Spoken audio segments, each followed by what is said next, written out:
তো হ্যালো বন্ধুরা, আমার চ্যানেল গার্ডেন টিপস অ্যান্ড ট্রিক্সে আপনাদের সবাইকে স্বাগত। নিয়ে আসলাম একটা নতুন একটা ভিডিও যেখানে তোমাদের সাথে আমি শেয়ার করব কিভাবে তোমরা খুব কম পরিচর্যায় কিন্তু খুব সুন্দরভাবে কিন্তু পেতে পারো এই ক্রিপি জেসমিন বা চাঁদনি ফুল। আমাদের এখানে কিন্তু এই নামে কিন্তু বলে, তোমরা কি নামে জানো বা কি নামে কিন্তু এটাকে বলো সেটা কিন্তু তোমরাও কিন্তু জানাতে পারো। এটাকে কিন্তু এক রকমের টগরও কিন্তু বলা হয়, কারণ এটা কিন্তু দেখতে শিখতে আর এই যে অ্যাপিয়ারেন্সটা কিন্তু আসে কিছুটা হলেও আসে, তার পাতার কিন্তু স্ট্রাকচারটা বলতে পারো বা তার যে একটা ধরনটা, সেই ঘটনার মধ্যে কিন্তু সেই টগরের কিন্তু একটা ছোঁয়া থাকেই থাকে। তো তোমরা তোমাদের এখানে কোন নামে বা কোন এই গাছটাকে কোন ফুল বলে চিনে লোকেরা, তোমরা কিন্তু অবশ্যই কিন্তু জানাতে পারো। তো এই গাছটা আমি কিছু মাস আগে লাগলাম, প্রায় বলতে পারো 3 থেকে 4 মাস আগে লাগানোর পর কিন্তু এর মধ্যে একটা কিন্তু প্রবলেম দেখলাম। এটা কিন্তু সহজে কিন্তু ডালগুলি সবগুলি হয় না, হয়তো এক দুটো হবে, না হয়তো কিছুটাই হবে না। হয় কোনো সময় এরকম হয়েছে কি, এটার আমি 2-3টা ডাল লাগালাম, লাগানোর পরে কিন্তু পুরোটাই মরে গেল। তো কিভাবে হলো আর কারণটা কি আর কীভাবে আমি করছি পরিচর্যা এই গাছটার, চলুন আজকের এই ভিডিওতে তোমাদের সাথে আমি শেয়ার করব।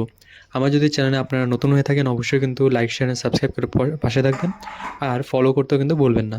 অবশ্যই কিন্তু এমন নতুন নতুন ভিডিও পেতে আর এমন সুন্দর সুন্দর কিন্তু গাছের পরিচর্যা পেতে কিন্তু অবশ্যই পাশে থাকবেন, তাহলে কিন্তু অনেকটা কিন্তু আমারও অনেকটা মোটিভেট হব এমন নতুন নতুন কিন্তু ভিডিও আপনাদের সামনে তুলে ধরতে। তো চলুন দেরি না করে ভিডিওটা শুরু করা যাক। তো এই ফুলটাও কিন্তু ভীষণ সুন্দর কিন্তু ফুটে, তার সাথে সাথে কিন্তু এর কিন্তু পরিচর্যা কিন্তু কমের সাথে কিন্তু হয়ে যায়।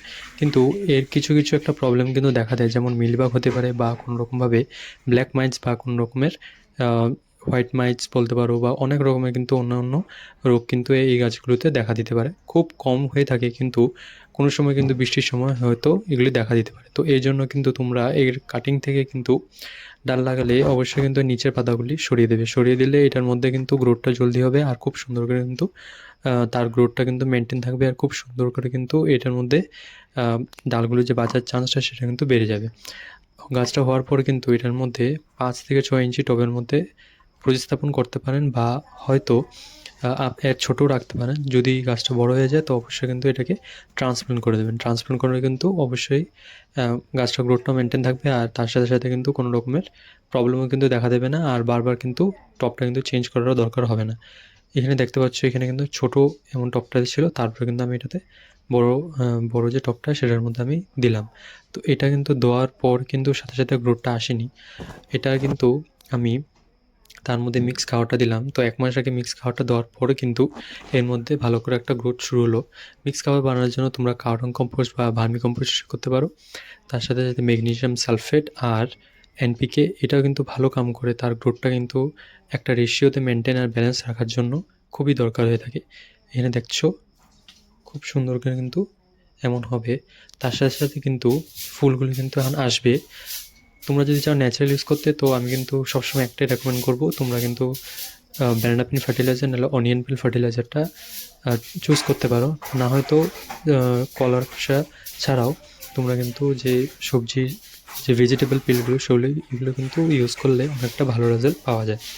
তো ছোটো এই ভিডিওটার মধ্যে কিন্তু আমি তোমাদেরকে কীভাবে গ্রোথটা আনবে সেটাও বললাম, ডালটা কীভাবে লাগাবে সেটাও বললাম, তার সাথে সাথে কীভাবে ফুলটা আনলাম সেটাও কিন্তু বললাম। এই গাছগুলো কিন্তু খুব কম যত্ন হয়ে থাকে, তার জন্য কিন্তু বিশেষ তেমন পরিচর্যা দরকার হয় না, কিন্তু কিছু ভুল হওয়ার কারণে কিন্তু হয়তো গাছগুলো কিন্তু মরেও যেতে পারে। তো আমি কিন্তু এটা প্রথম লাগালাম, তো ছোটো একটা এক্সপিরিয়েন্স কিন্তু এখন তোমাদের সাথে আমি তুলে ধরার চেষ্টা করলাম। কেমন লাগলো কিন্তু ভিডিওটা অবশ্যই বলবেন এবং পাশে থাকবেন কমেন্ট করে। ধন্যবাদ।